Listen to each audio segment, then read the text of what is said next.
Abusanfo me mo bi akwaba ojinya me channel so wo be ahwe me bia me so be share link no na ye nkomode a ye ba bidi edu akire na obi anso enya afutu ene nkomo no it's about se o Dallas Texas ha se ya eye immigration law bia aba e bia na onya awe e bia wo bodwuma santi no ntino ebia unhu ye but me ne oba be share na me so no masan ama o ada wo so na watufu o ba bia abekọ ne onema obaby especially so uni krata green card ni bia eye bosumi ayesimu eye month of March year and eye the state of Texas eye governor no omo enforce new law bia omo e ba be pass some person on the 13th last week but say Biden e dey na engineer mu kakra ne eye 18th year enomo ebe pass law no say ebia na ambaso but ebaso so a no aya aware no ageri inform na at least wehu the ekoso. This law is for migrants are omnicrata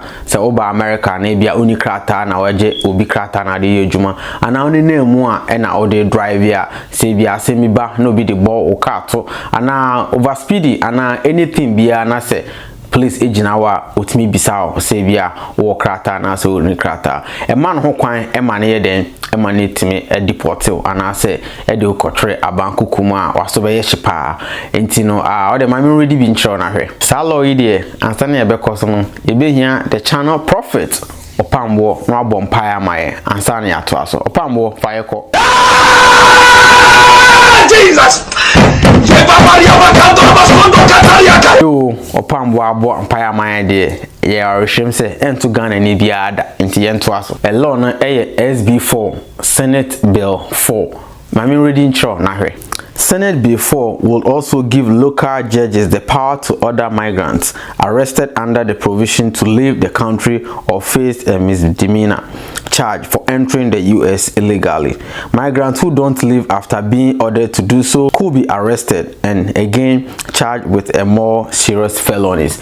Law no and an SB4 Texas, especially so living in Texas, are now driving this animal na se bia oni krata bia we stay one ko na oni krata na bia obi adom no ama krata na do ye adwuma na se please epulu over o homra o ho kwan se eso timi deported ekọ ba bia ofri baaye ana se obeko jail aya no wahwe ho so ye no ada ho so obo mpae kakra no asan ada ho no aye nema emfa nko aban amanie mu se speed ni 30 40 na wonso no baby a de ne sa ne manema wo no enko ho ebia na wonti wo baby a ebia adwuma nti no nya kwan rudi no ahwe kra but echewa law to the natural the law has no room for ignorance until ka say unimu na aba ebia omo ene onye de enya adwenti na me bo kokko no ada ho so no ahwe ho so ye frame ohuma afakuma kaswa ona she je na my channel. Blessings from the Most High for me and the channel. The next video Royal House Chapel opening kese or that Royal House Chapel and Duncan Williams or your video be a me for say video no kind no papa ni tufu no preachy but asem no kind no they say me efata se mene wa o hwe me ne obeche na so afa efutu especially say oye parent oye awofo a sa efutu e de akoma mama yentie video no na me ntwa me ho me ba sisi a o de tie. As I have grown and maturing, I checked a lot of things and I realized certain errors I made, unconscious errors when I was growing up. Married very, very young at the age of 23. Didn't understand a lot of things. Ministry was tough in those days. So my life was always on the road. I was always gone. I was telling them about Bishop Ben. I used to go 6 weeks, sometimes 8 weeks to North America, South America, Asia. Travel for days to be able to make ends meet, to provide and take care of the family because the church couldn't take care of me. And I learned very early not to depend on tithes and offering and depend on people because that will wound you. I had one experience and I said no more. I'm not depending on anybody but God. And I realized when I look back and I look at the lives of my kids, I realize that there is a vacuum that has been created that is going to take a lot of grace and wisdom to bridge that gap. And this was what created the vacuum. I was never there. I provided, I paid their school fees, I made sure they had everything they needed, but I was never there. And I'll go. And even when I come, most times I'm tired, so I have to sleep. And by the time I'm up in the morning, they've left for school. Because I wake up and pray at midnight and go back to sleep. So by the time I'm up, they've left for school. By the time they come back, I'm in the office. When I come back from the office, they are asleep. When they wake up, I'm asleep. And it went on for many years. And I realized just recently by revelation that I was an absentee father. That even though I loved them and I cared for them, I lacked understanding of many things. That is not just provision and providing, but you need to have that emotional connection. And it wasn't there. So they have to raise themselves, and they got to learn to be survivors and create all kinds of things in order for them to survive and to fill that void. But nobody can fill those void, and nothing can fill that void but the love of a father. And it is taking a lot of work to try and bridge that gap.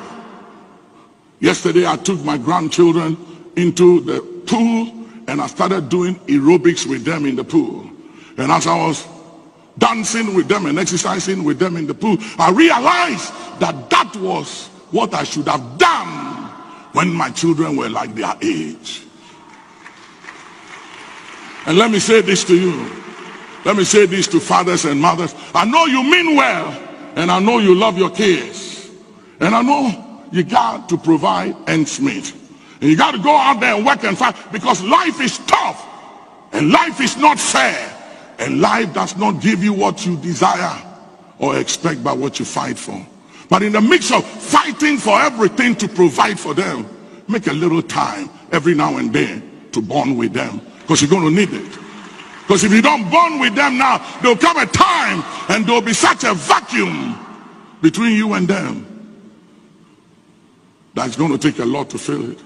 One of my sons, he don't call me dad. I've done everything to say, listen, I'm not saying, call me dad. And he keeps unconsciously calls me sir, because he never saw me as a dad. As he was growing up, he saw me as sir. He saw me as this anointed, gifted, powerful man of God, but not a dad, because I was never around to play with him, to do things with him, so he can see me as a dad and a friend. And I'm trying to make it up, to work at it, to bridge the gap. And he takes everything you can take, you can think of. He takes every grace, he takes every humility, he takes all your humanity.